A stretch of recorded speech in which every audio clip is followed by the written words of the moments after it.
എല്ലാവർക്കും ബിജീസ് കിച്ചൻ്റെ പുതിയൊരു വീഡിയോയിലേക്ക് സ്വാഗതം. ഞാൻ നിങ്ങളുടെ സ്വന്തം ബി ചേച്ചിയ അല്ലെങ്കിൽ ബിജിയ. എൻ്റെ പ്രിയപ്പെട്ട ഓരോരുത്തർ സുഖമായിട്ടിരിക്കുന്നു. ദൈവം സഹായിച്ചവിടെ സുഖമായിട്ടൊക്കെ ഇരിക്കുന്നു. ഇന്നും ഒരു ദിവസം ദൈവം നമുക്ക് ദാനമെത്തുന്നതിന് ദൈവത്തിന് നന്ദി പറയാം. അപ്പോൾ ഇന്നലെ എല്ലാവരും ഡാഡിക്ക് വിഷ് ചെയ്തു. ഒത്തിരി സന്തോഷമാണ്. ഞാൻ ഡാഡി എടുത്ത് പറഞ്ഞു. ഡാഡി താങ്ക്സ് പറയാൻ പറഞ്ഞ് ഞാൻ പോയി വീഡിയോ ഒന്നും എടുത്തില്ല കേട്ടോ. അതാ ഞാനങ്ങ് പറഞ്ഞത്. പിന്നെ ഡാഡിക്ക് ഞാൻ എന്തൊക്കെയാണ് ഉണ്ടാക്കി കൊടുത്തതെന്നുള്ളത് വേറൊരു ദിവസം 2 ദിവസം കഴിഞ്ഞ് കാണിക്കാമേ. അപ്പം നേരത്തെ എടുത്ത വീഡിയോ ഒക്കെ ഉണ്ടായിരുന്നു. ഞാൻ ഇടയ്ക്കിടയ്ക്ക് വീഡിയോ ഇടാതിരിക്കുന്നുണ്ടല്ലേ, അതുകൊണ്ട്. അപ്പം എന്നോട് നസീമ ബീഗമാണെന്ന് തോന്നുന്നു എന്നോട് ചോദിച്ചായിരുന്നു ലിബാമിൻ്റെ പേര് പറയണം. ഞാൻ പറഞ്ഞില്ലേ ഇന്നാളെ എന്നോട് നസീമ തന്നെയാണോ എന്താ പറഞ്ഞത്, ലിഫ്റ്റിക്ക് നല്ലതാന്ന് പറഞ്ഞാൽ ഞാൻ പറഞ്ഞില്ലയോ ഞാൻ ലിഫ്റ്റിക്കല്ല തേച്ചത് ലിബാമാന്ന് പറഞ്ഞില്ലേ. അപ്പം ഞാൻ മെസ്സേജ് ഇട്ടു, ഞാൻ കാണിക്കാം. ഞാൻ പക്ഷേ അങ്ങ് മറന്നു പോകുമായിരുന്നു ഇൻട്രോയ്ക്ക്. അപ്പം ഇന്ന് ഞാൻ ഞാൻ ഇവിടെ വെച്ചിരുന്നു ലിബാം. ഒന്ന് ഇങ്ങനെ ഇത് നേരെയാണോ ഇതാണ് ഈ വാസ്ലിൻ്റെ കൊക്കോ ബട്ടറിൻ്റെയാണ്. ഇത് കളറൊന്നും അങ്ങനെ വരത്തില്ല, പക്ഷേ ഇതിൻ്റെ മണവും ടേസ്റ്റും അങ്ങ് തിന്നാൻ തോന്നും. ഇവിടെ പ്രൈസമോൻ എപ്പോഴും തേക്കണം. അവൻ്റെ ലിപ്സ് എപ്പോഴും അങ്ങ് പൊട്ടിയിരിക്കും. അവൻ്റെ ഡ്രൈ സ്കിന്നാണ്. എനിക്ക് അങ്ങനില്ല. അപ്പം ഒരു ദിവസം ഞാൻ ഇതെന്നോ ഇത് ഞാൻ ചർച്ചിൽ പോകുമ്പോഴും ഞാൻ ബാഗിൻ്റെ അകത്ത് ഇട്ട് കൊണ്ടുപോകും. കാരണം അവന് ഒരു അരമണിക്കൂർ കൂടുമ്പോൾ ഇങ്ങനെ അങ്ങ് പൊട്ടിയിരിക്കും. അപ്പം അവനൊരു ഇതില്ലേട്ട് ചിലപ്പോൾ ഇങ്ങനെ ഈ നടുക്ക് പൊട്ടിച്ചോര വരും. ഞാൻ വെളിച്ചെണ്ണ തേച്ചു, നെയ്യ് തേച്ചു, പാൽപ്പാട തേക്കുന്നു. അവന് പാൽപ്പാട തേക്കുന്ന അവന് ഇഷ്ടമല്ല കേട്ടോ, ഒരു സ്മെല്ല് പോലെ അവൻ പറയും. അതുകൊണ്ട് ഇത് വാങ്ങിച്ചു. അപ്പം ഞാൻ ചർച്ചിൽ പോകണേ ഞാനത് ബാഗിൻ്റെ സൈഡോറയിൽ ഇട്ടിരുന്നു. ഇവിടെ പിന്നെ നോക്കിയിട്ട് ഇവിടെ എല്ലാം ഞാൻ എന്നിട്ടത് വെളിയിലെടുത്ത് വെച്ചില്ല, ബാഗിൽ തന്നെ കിടക്കുമായിരുന്നു. ഞാൻ ഇവിടെ എല്ലാം കിടന്ന് നോക്കിയിട്ട് 2 ദിവസം ഇല്ല ചെറുക്കന് ഇത് തേക്കാം. അന്നേരം ഞാൻ പിന്നെ നെയ്യും ഇതൊക്കെ തേക്കുമായിരുന്നു. അപ്പം ഞാൻ റീച്ചാർജ് പറഞ്ഞു, നമ്മൾ മെഡിക്കൽ സ്റ്റോറിൽ വിളിച്ച് പറയാൻ ഇതായിട്ട് അങ്ങനെ കൊണ്ടുവരുന്നത് പറഞ്ഞ് ഞാൻ പോകണമെങ്കിലൊന്ന് ഇറങ്ങി പോകണം. അതുകൊണ്ട് ഞാൻ പിന്നെ പോയില്ല. അപ്പോൾ ഞങ്ങൾ ജിയോ മാർട്ടിൽ ഞാൻ സാധനം വാങ്ങിച്ചിട്ട് ഞാൻ പറഞ്ഞ റീച്ച ഒരു ലിബാം കൂടെ വാങ്ങിയിരുന്നു. അപ്പോൾ റീച്ച ലിബാം വാങ്ങിച്ചു എൻ്റെ അടുത്ത് വെച്ച് ഏത് ഫ്ലേവർ വേണമെന്ന്. അപ്പം ഞാൻ എൻ്റെ അടുത്ത് ഇങ്ങനെ പറഞ്ഞു സ്ട്രോബെറി, കൊക്കോ. ഞാൻ പറയും കൊക്കോ ഇവിടെ ഇപ്പോൾ ഉണ്ടല്ലേ. അന്നേരം ഈ കൊക്കോ കാണുന്നില്ല എന്ത് ചെയ്യുന്നു. ഇത് വാങ്ങിച്ച് കഴിഞ്ഞിട്ടാണ് ഞാൻ ബാഗ് വെറുതെ നോക്കിയുണ്ട് അതിൽ കിടപ്പുണ്ടായിരുന്നത്. അപ്പോൾ ഞാൻ പറഞ്ഞത് സ്ട്രോബെറി അല്ലേ. അപ്പോൾ സ്ട്രോബെറിയുടെ ടേസ്റ്റ് നമുക്ക് ഇഷ്ടമല്ലേ. സ്ട്രോബെറി എന്ന് പറഞ്ഞു റീച്ച കൊണ്ടുവന്നുണ്ണേ ഉണ്ടല്ലേ. ഇതാണ്ട് ഇത് കളറത് ഇതാ നല്ല മണമാണ്. അപ്പോൾ പ്രൈസ് പറയൂ എനിക്ക് വേണ്ടേ. ഞാൻ പറഞ്ഞു എന്നാൽ എനിക്കങ്ങനെ തേക്കേണ്ട ആവശ്യമില്ല, പിന്നെ ചിലപ്പോൾ ഒന്ന് തേക്കും. ഞാനത് ഞാൻ ഇതിൻ്റെ കമ്പനി സഹിതം ഞാൻ കമൻറ്റ് ഇട്ടിട്ടുണ്ടായിരുന്നു കേട്ടോ. ഇതാണ് നമ്മളങ്ങോട്ട് തേക്കുമ്പോഴേ ഇതിപ്പോൾ ഞാനാണ് ഉപയോഗിക്കുന്നത്, കളയുന്നത് എങ്ങനെയാണെന്ന് പറഞ്ഞു. നല്ല തേക്കുന്നുണ്ടെ ഒരിച്ച് കളറ് പോലെ വരും കേട്ടോ. നല്ല മണമാണ്. അങ്ങനെ സ്ട്രോബെറി റൂട്ടൊക്കെ തിന്നാൻ തോന്നും. ഇത് രണ്ടുമാണ് ലിപ് ബാം കേട്ടോ. ഓക്കെ, ഇനി നമുക്ക് ഇന്നത്തെ വീഡിയോയിലോട്ട് പോകാം. ഇന്നത്തെ വീഡിയോ കപ്പ. ഓക്കെ, ഇന്നലെ എൻ്റെ വീഡിയോ അത്ര ലേറ്റായത് എന്തോന്നോ. ഞാൻ ഇന്നലെ ഒരു 11:30 ആയ ഉടനെ 11:30ക്ക് മുമ്പിട്ട് ഞാൻ സാധാരണ എന്നും ഞാൻ രാത്രിയിലെ കേട്ടിട്ട് അങ്ങ് എക്സ്പോർട്ടിങ്ങിന് ഇടുന്നതാണ്. ഇന്നലെ ചുരുക്കം ദിവസം എനിക്ക് ഒത്തിരി ലേറ്റ് ആവുകയാണെങ്കിൽ എന്തെങ്കിലും അരിഞ്ഞുകൊണ്ടിരിക്കുകയാണെങ്കിലോ ജോലി ഉണ്ടെങ്കിലോ ഞാൻ അങ്ങനെ കേൾക്കാറില്ല. ഇന്നലെ മൊത്തം പ്രൈസന് എക്സാമല്ലേ വരുന്നത്. അവനോട് ഞാൻ പറഞ്ഞിടാ പഠിക്കടാന്ന് പറഞ്ഞിട്ട് അന്നേരം അപ്പച്ചൻ്റെ ബർത്ത്ഡേക്കുള്ള ഇച്ചിരി തലേന്ന് ഇച്ചിരി എനിക്കെല്ലാം ചെയ്തു വെക്കണമായിരുന്നു. ഇവനോട് പഠിക്കടാ എന്ന് പറഞ്ഞിട്ട് ഞാൻ അടുക്കള ജോലി ചെയ്യുന്നുണ്ട്. ഇവൻ അങ്ങോട്ടും ഇങ്ങോട്ടും തന്നെ അവന് പഠിക്കാൻ പറഞ്ഞാൽ അവനൊരു 100 സംശയങ്ങളും ഓരോ കാര്യങ്ങളും പറഞ്ഞ് അടുക്കള വന്നിരിക്കും. അവസാനം ഞാൻ എൻ്റെ ജോലികൾ അവിടെ ഇട്ടിട്ട് അവനോട് വന്ന് ചോദിച്ചോണ്ടേ അവൻ എൻ്റെ അടുത്ത് പറഞ്ഞ് ഞാൻ 4 ചാപ്റ്റർ പഠിച്ചെന്ന് അന്ന് ചോദിച്ചോണ്ടേ ഒന്നും അറിയത്തില്ല. പിന്നെ ഞാൻ അവനെ വഴക്കും പറഞ്ഞ് എല്ലാം ചെയ്തിട്ട് പിന്നെ ജോലിയെല്ലാം ചെയ്തെന്നാണ് ഒത്തിരി ലേറ്റായി എനിക്കിതൊന്നും കേൾക്കാൻ പറ്റിയില്ല. അങ്ങനെ രാവിലെ കേട്ടിട്ട് ഞാൻ എക്സ്പോർട്ടിങ്ങിന് ഇട്ടു. എൻ്റെ ദൈവമേ 46% ആയതുകൊണ്ട് വീണ്ടും അത് 1 പറഞ്ഞു പോയി. എനിക്കങ്ങ് ആകെ ടെൻഷനും ബഹളം. എന്നിട്ട് അത് ഒത്തിരിയും ചില വീഡിയോ ഇടുമ്പോൾ ഒത്തിരി ഇല്ല ഉറുമ്പഴയുന്നത് പോലാണ് എക്സ്പോർട്ടിങ് നടക്കുന്നത്. ഞാനാണെങ്കിൽ എക്സ്പോർട്ടിങ് എല്ലാം ചെയ്ത് ഫോട്ടോ സെലക്ട് ചെയ്യാൻ പോയതുകൊണ്ട് എത്ര 1.5 മണിക്കൂർ എടുത്തതായതുകൊണ്ട് ഇറർ. വീണ്ടും എക്സ്പോർട്ടിങ്ങിനിട്ട് അതും 1 മണിക്കൂർ എടുത്ത്. ഞാൻ ഇന്നലെ എത്ര മണി 3 മണി എങ്ങാണ്ടായെന്തോ 3:15 വീഡിയോ ഇട്ടത്. എന്തോ ചെയ്യാനാന്ന് പറ. എന്നോട് അന്നേരം ആലീസ് പറഞ്ഞ് വിജി ഒരു പുതിയ മൊബൈൽ വാങ്ങിയായിരുന്നു. ഇപ്പം പുതിയ മൊബൈൽ വാങ്ങിക്കാൻ കപ്പാസിറ്റി ഇല്ല, അതുകൊണ്ട് ഇതും കൊണ്ട് എങ്ങനെയൊക്കെ അങ്ങ് അഡ്ജസ്റ്റ് ചെയ്യാം. പക്ഷേ ഇങ്ങനെയൊക്കെയുള്ള പ്രോബ്ലങ്ങൾ വരുന്ന എന്തോ ചെയ്യാനാ. അപ്പോൾ ഇന്നലെ ഒരു കമൻറ്റും വന്നായിരുന്നു തോന്നുന്നു, എന്തോ പരാതി പറയില്ലെന്ന്. എനിക്കത് മനസ്സിലായില്ല, എന്തോ ഇങ്ങനെ പറയുന്നതിനാണോ ഈ പരാതി എന്നൊന്നും എനിക്കറിയത്തില്ല കേട്ടോ, എന്താണെന്നുള്ളതൊന്നും പറയണേ. ഓക്കെ. അന്നേരം രാവിലെ ഇഡലിയാണ് ഉണ്ടാക്കുന്നത്. അപ്പോൾ ഇഡലി ഉണ്ടാക്കുമ്പം മസാല ഇഡലി ഉണ്ടാക്കുന്നുണ്ട് ടിഫിന് കൊടുക്കാനായിട്ട്. അപ്പോൾ ഞാനവിടെ ചായക്ക് വെള്ളം വെച്ചിട്ടുണ്ട്, പാല് കാച്ചുന്നുണ്ട്, എന്നിട്ട് കാപ്പി ഉണ്ടാക്കണം, ചായ ഉണ്ടാക്കണം, അതൊക്കെ ചെയ്യണം. അപ്പോഴത്തേക്കും ആദ്യം ഇഡലി അങ്ങ് ഒഴിച്ച് വെച്ചിട്ട് അടുത്ത പരിപാടികൾ ചെയ്യാമെന്ന് വെച്ചു.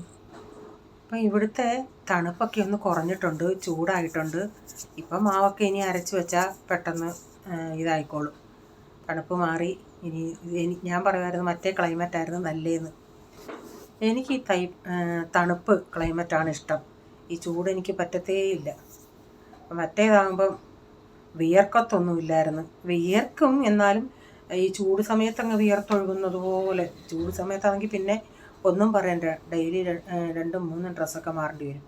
അപ്പോൾ രാവിലത്തെ ടിഫിൻ്റെ എല്ലാം കഴിഞ്ഞ് ബ്രേക്ക്ഫാസ്റ്റ് എല്ലാം ഉണ്ടാക്കി വെച്ചിട്ട് പിന്നെ ഇവനെ കൊണ്ടുവിടാനായിട്ട് പോകണമായിരുന്നു. ഞങ്ങൾ പോകുന്ന സമയത്ത് നേരം അങ്ങനെ പരാപരം വെളുക്കത്തേ ഉള്ളൂ.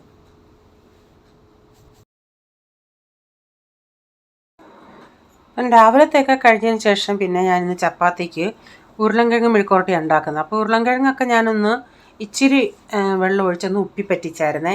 അപ്പോൾ ഉരുളൻകിഴങ്ങിൽ ഞാൻ മഞ്ഞപ്പൊടി ഇട്ടില്ല, കാരണം ആ പാത്രം അങ്ങ് മഞ്ഞപ്പൊടി ഇട്ട് ഉപ്പി പറ്റിക്കുന്നതിന് ആ പാത്രം കുറച്ച് ദിവസം എത്ര കഴുകിയാലും മഞ്ഞ അങ്ങോട്ട് പോകത്തില്ല, മഞ്ഞളുടെ ഇത്. അപ്പോൾ ഞാൻ ഇപ്പോഴാണ് പാൻ വെച്ചിട്ട് ഓയിലൊഴിച്ച് ഇച്ചിരി മഞ്ഞപ്പൊടിയും മുളക് പൊടി ഇട്ടിട്ട് നമ്മൾ ഉപ്പി പറ്റിച്ച് ഉരുളൻകിഴങ്ങ് ഇട്ട് കൊടുക്കുന്നത്. എന്നിട്ട് ഇടയ്ക്കിടയ്ക്ക് ഇളക്കിയെടുക്കാം.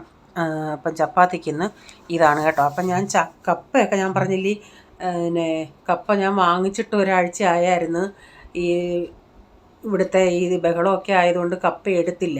അപ്പം ഞാനത് അരിഞ്ഞ് ഫ്രിഡ്ജിൽ വെച്ചിട്ടുണ്ടായിരുന്നു. അപ്പോൾ ഇന്ന് രാവിലെ എടുത്ത് പിന്നെ അത് വെള്ളത്തിയിട്ട്, കുഴപ്പമൊന്നുമില്ല, ഫ്രിഡ്ജിൽ വെച്ചിട്ട് കുഴപ്പമൊന്നുമില്ല. സാധാരണ എല്ലാവരും ഫ്രീസറിലായിരുന്നു വെക്കുന്നതെന്ന് പറയുന്നത്. ഞാൻ പക്ഷേ ഫ്രീസറിലല്ല, ഫ്രിഡ്ജിൻ്റെ അകത്താണ് വെച്ചത്, ഒരു കുഴപ്പമില്ലായിരുന്നു. അപ്പോൾ ഇന്നലെ ഞാൻ മീൻകറി വെച്ചായിരുന്നല്ലോ. അപ്പോൾ ഇന്നലെ ആരും അങ്ങനെ വേറെ ഞാൻ അന്നത്തെ ഞാൻ പറഞ്ഞില്ല ഓരോ ബട്ടർ ചിക്കൻ ഒരു ദിവസം എടുത്ത്, ചിക്കൻ റോസ്റ്റ് ഒരു ദിവസം എടുത്ത്, അങ്ങനെ ആയതുകൊണ്ട് ഇന്നലെയൊക്കെ ഉണ്ടായിരുന്നു. അതുകൊണ്ട് അതൊക്കെ ചിക്കൻ റോസ്റ്റൊക്കെ ഉള്ളതുകൊണ്ട് മീൻകറി അങ്ങ് തഴഞ്ഞെല്ലരും. അപ്പോൾ മീൻകറി അതുപോലുണ്ട്. എനിക്കിന്ന് മീൻകറിയും വെക്കണ്ട, കപ്പ അങ്ങ് വെച്ചാൽ മതി. അപ്പോൾ തോരൻ വെക്കുന്നത് കാബേജും ക്യാരറ്റും കൂടെ ഇട്ട് തോരൻ വെക്കാമെന്ന് വെച്ചു.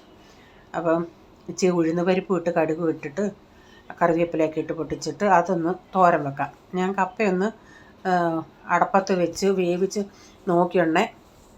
സാധാരണ ഞാൻ ഒന്ന് പുഴുങ്ങി നോക്കുമായിരുന്നു. അപ്പോൾ പുഴുങ്ങി നോക്കിയില്ല. അപ്പം വേവത്തിലോ എന്നറിയത്തില്ലല്ലോ. ചില സമയത്ത് അവിടെ കിട്ടുന്നത് നന്നായി കുഴഞ്ഞ് വേവുന്നതായിരിക്കും, ചില സമയത്തെ വേവും, പക്ഷേ ഒരു പൊടിയൊന്നും കാണത്തില്ല. അപ്പം ഞാൻ എന്തുവാന്നേലും, വേവുന്നതാന്നേലും വേവാത്തയാന്നേലും ഞാൻ 2 ഊറ്റിക്കളയും. അപ്പം അതിൻ്റെ ആ കൊഴുപ്പൊക്കെ കുറച്ചങ്ങ് പോകുമല്ലോ. അപ്പോൾ ആദ്യം ഒന്ന് ഊറ്റിക്കളഞ്ഞ്, അപ്പോൾ ആദ്യം ഞാൻ എന്തോ ഇതെന്നോ ഇച്ചിരി ജോലികളൊക്കെ ആയതുകൊണ്ട് ആ തിളച്ചിട്ടും ഞാൻ ഉടനെ ഊറ്റി വെള്ളം കളഞ്ഞില്ല. കുറച്ച് നേരം അതിൽ കിടന്ന് തിളക്കട്ടെ, പെട്ടെന്ന് വേവുമല്ലോ എന്നുള്ള പൊട്ടകുത്തിക്ക് ഇച്ചിരി നേരം അതിലിട്ടിരുന്നു. അവസാനം നിങ്ങൾ കാണാൻ എൻ്റെ കപ്പ ഏത് പരുവായെന്നുള്ളത്. അപ്പോൾ ആദ്യത്തെ ഞാൻ പറഞ്ഞില്ലേ അങ്ങ് അപ്പോഴേ അതങ്ങ് പിന്നെ വെന്ത്, അപ്പം വേവുന്ന കപ്പയായിരുന്നു. അത് ഊറ്റിക്കളഞ്ഞിട്ട് ഞാൻ അതിൽ തന്നെ വീണ്ടും എന്നാൽ തിളപ്പിക്കേണ്ട, വെന്ത് പോകുമെന്നും പറഞ്ഞ് അതിൽ പച്ചവെള്ളം ഒഴിച്ചിട്ട് വെള്ളം ഊറ്റിക്കളയുമായിരുന്നു. കാരണം കപ്പ അങ്ങ് നന്നായിട്ട് വേവുകയും ചെയ്തായിരുന്നു. അതാണ് ഞാൻ ചെയ്ത അബദ്ധം. അപ്പോൾ ആ കപ്പയ്ക്കകത്ത് വെള്ളം കയറി പിടിച്ച് കിശാന്നായി. ഞാനിപ്പം അരപ്പൂടെ അരച്ചിട്ട് ഇതിനകത്ത് ഇപ്പം കാണുമ്പം തന്നെ അറിഞ്ഞൂടെ അത് നന്നായിട്ട് കുഴഞ്ഞിരിക്കുവാണ്. അപ്പം ഞാൻ അടുക്കളയിൽ നിന്നുകൊണ്ടേ കാണാം, ഞങ്ങളുടെ സൊസൈറ്റിയിൽ ഇന്ന് ലേഡീസിൻ്റെ ക്രിക്കറ്റ് മാച്ചായിരുന്നു. അതിലവർ ജയിച്ചെന്ന് തോന്നുന്നു. അപ്പോൾ അവിടെ വന്ന് ഫോട്ടോ എടുപ്പും കുറേ ഡാൻസിൻ്റെ സ്റ്റെപ്പ് ചെയ്യൊക്കെ. അപ്പോൾ എനിക്ക് അടുക്കളയിൽ നിന്ന് അങ്ങോട്ട് ചൊവ്വിന് വ്യൂ കിട്ടിയില്ല, പിന്നെ ഹോളിൽ പോയി എടുക്കണമായിരുന്നു. അപ്പം കപ്പ അവിടെ ഇട്ടിട്ടാണ് ഞാൻ ഈ ഡാൻസ് കളിയൊക്കെ എടുക്കാൻ പോയത്. അപ്പോൾ അത് കണ്ടോണ്ടേ എനിക്കൊരു രസം തോന്നി, അതുകൊണ്ട് ഞാൻ പോയി എടുത്തതാണ് അവരുടേത്. ഇവരുടെ എത്ര ദിവസത്തെ പ്രാക്ടീസാണെന്നറിയാമോ? കാരണം എനിക്ക് ഈ അടുക്കളയിൽ ഞാൻ കിടക്കാൻ പോകുന്നുണ്ടേ വൈകിട്ട് 10 മണിക്ക് പ്രെയർ കഴിഞ്ഞ് 10:30 ആകുമ്പം തീരും. അത് കഴിഞ്ഞ് എല്ലാവർക്കും പാല് കൊടുത്ത് ഉള്ള അടുക്കളയെല്ലാം ഒതുക്കി വരുമ്പം ഞാൻ കയറിപ്പോകുമ്പോൾ ഒരു 11:30 കഴിയും. 11:30 വന്നുകൊണ്ട് അപ്പം ഈ പിള്ളേർക്ക് നേരെ അടുക്കളയിൽ നിന്നാൽ കാണാം, നേരെ അവിടെ ഈ ഒരു 10:30 കഴിയുന്നുണ്ടെങ്കിൽ എല്ലാവരുടെയും വണ്ടികളൊക്കെ പോക്ക് നിൽക്കുമല്ലേ. അപ്പം ഈ പിള്ളേർ അവിടെ നിന്ന് പ്രാക്ടീസാണ്, ക്രിക്കറ്റ് പ്രാക്ടീസാണ്. എത്ര നാളത്തെ പ്രയത്നത്തിൻ്റെയാണ് ഇന്ന് പോയി ഫസ്റ്റ് അടിച്ചുകൊണ്ട് വന്നത്. ഇനിയുണ്ട് അടുത്ത ഇത് ഫസ്റ്റ് ഇതായിരുന്നു, അതിൽ ഇവർ ജയിച്ചു. അങ്ങനെ ഞാൻ പിന്നെ വന്ന് കപ്പയൊക്കെ ഇളക്കാൻ കാണുമ്പോൾ നിങ്ങൾക്കറിയാമല്ലോ, നന്നായിട്ട് കുഴയുകയും ചെയ്ത് ഇച്ചിരി വെള്ളം പീച്ചി ആയിപ്പോയി. എൻ്റെ ആ വട്ടുതരം കാണിച്ചത് ആരംഭത്തിൽ തന്നെ അങ്ങ് ഊറ്റിയിട്ട് രണ്ടാമത് ഇച്ചിരി കൂടെ വെള്ളം ഒഴിച്ച് ഊറ്റിയാൽ മതിയായിരുന്നു. വേവത്തില്ലെന്നും പറഞ്ഞ് ഞാൻ അവിടെ ഇട്ട് തിളപ്പിച്ചിട്ട് ഞാനകത്ത് വേറെ ജോലിക്ക് പോയി. ഇതിനെ അത്ര ഇങ്ങോട്ട് വന്ന് ശ്രദ്ധിച്ചില്ല, കുറച്ചുകൂടെ കിടന്ന് വേവട്ടം എന്നുള്ള ഇതായിപ്പോയി. എന്ത് ഈ പരുവായില്ലേ. പണ്ടുള്ളവർ പറയുന്ന പോലെ കുളിപ്പിച്ച് കൊച്ചില്ലാതാക്കിയെന്ന് പറഞ്ഞതുപോലെ ആയിരുന്നു. നല്ലതായിട്ട് കുഴഞ്ഞ് കിട്ടേണ്ടിയ കപ്പയായിരുന്നു. കുഴഞ്ഞ് മീൻസ് ഇച്ചിരി ഉറപ്പോടുകൂടി. അപ്പം ഈ പരുവായി. അത് ഞാനൊന്ന് കുഴച്ചെടുത്തിട്ടുണ്ടേ. കപ്പ കുഴച്ച് കഴിഞ്ഞാൽ പിന്നെ നിങ്ങൾക്കറിയാമല്ലോ, എനിക്ക് കൺട്രോൾ കിട്ടത്തില്ല. എത്ര ആണെങ്കിലും അതൊന്ന് കഴിച്ചിട്ടേ എനിക്ക് സമാധാനം വരത്തുള്ളൂ.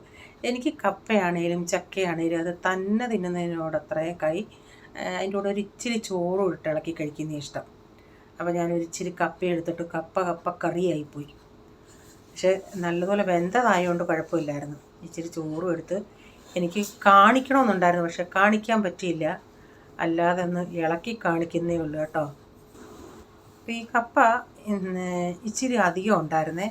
പിറ്റേ ദിവസം ഞാൻ മറക്കാതെ പഴങ്കഞ്ഞി കുടിച്ചു. പക്ഷേ ആ പഴങ്കഞ്ഞി കുടിച്ച് എന്തോ ചെയ്യാനാ, വീഡിയോ എടുക്കാൻ പറ്റിയില്ല.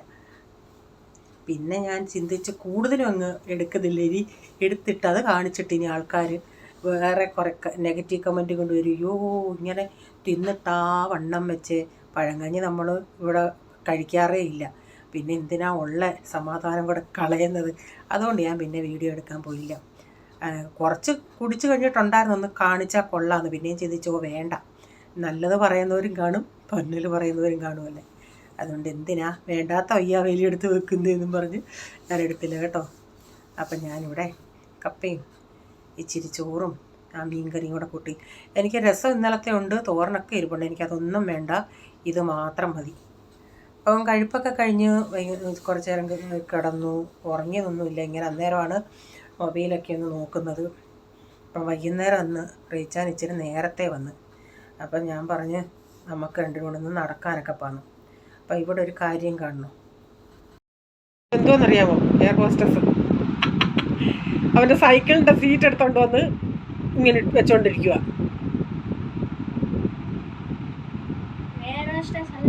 എയർ ഹോസ്റ്റസ്മാർ ഇങ്ങനെ വെക്കുന്ന തുപ്പി അവരുടെ. സോൾജറാണോ?